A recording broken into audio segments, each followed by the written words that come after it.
Seorang mukmin dia cerdas. Dia bisa membaca situasi. Dia tahu mana orang baik, mana orang buruk. Memberikan analisa lapangan. Tapi ketika dia dibohongin orang dan kasus itu tidak besar, tidak berimbas kepada yang lain-lain, dia tidak mempermasalahkan. Dia tidak melawan. Dia tidak interupsi lalu dia bantah pendapat yang lagi bicara. Nggak penting bagi dia, karena dia karim, karena dia orang yang mulia, karena dia dididik oleh Islam menjadi orang besar, dan orang besar hanya mengurus perkara-perkara besar. Orang besar nggak ngurus perkara-perkara kecil. Kira-kira kalau ada rapat RT, RI 1 datang nggak? Nggak datang. Karena level RI 1 sidang kabinet, bicaranya sudah Sabang sampai Merauke, bukan tingkat RT lagi. Orang-orang besar main di level atas.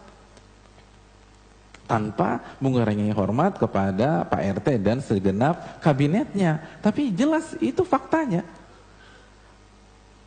Nah, mukmin juga demikian. Kita Allah nggak suka kan? Apa kata Nabi SAW? Allah tuh nggak suka safsafatil umur dalam sebuah hadis. Allah tuh nggak suka kita ngurusin yang kecil-kecil, yang perintilan-perintilan tuh Allah nggak suka. Jadi kalau ada, nggak setiap ucapan tuh dibantah, nggak setiap sebuah statement di sosmed dikomenin. Waktu habis, Anda dihisap sama Allah. Apalagi cuma masalah-masalah dunia.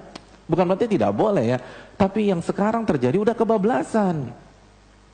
Orang besar hanya ngurus masalah besar. Apa masalah besar? Antum cek surat Al-Hajj ayat 1. Allah mengatakan inna zalzalata sa'a syai'un azim.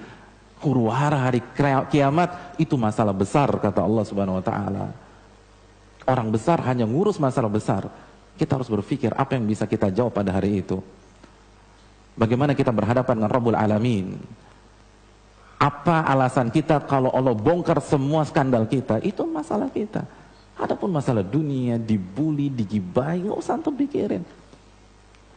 Buat apa konferensi pers hanya untuk bela masalah dunia? Itu masalah kecil.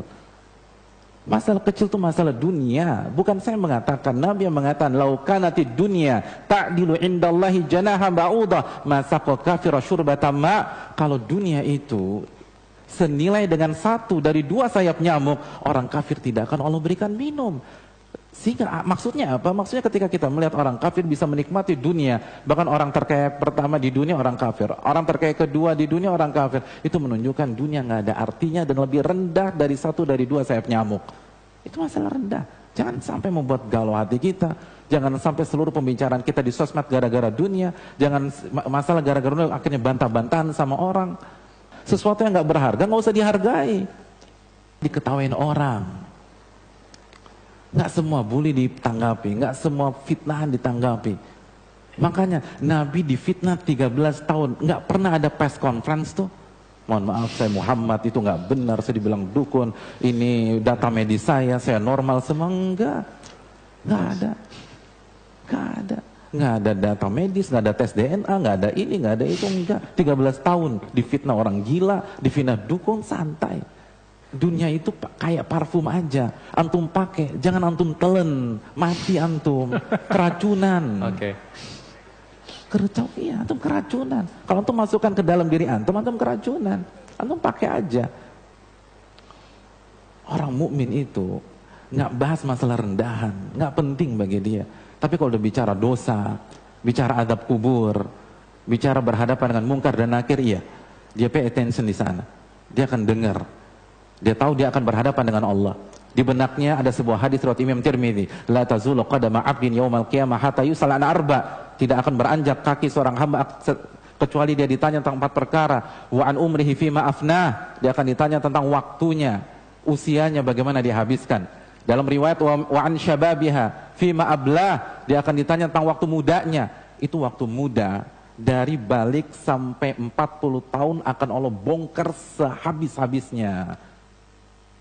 Klub mana aja yang udah kita kunjungi, pub mana saja yang sudah kita kunjungi, daftar cewek kita itu diinterogasi semua, atau cowok-cowok kita diinterogasi semua dibongkar sehabis-habisnya. Wa an syababiha fima ablah, apa yang sudah masuk ke dalam tubuh kita itu di audit semua, mulai dari pil koplo, gorila, sampai sabu, sampai semua dibongkar. Masa muda dihabisi oleh Allah Subhanahu wa taala kecuali kita bertobat kepadanya.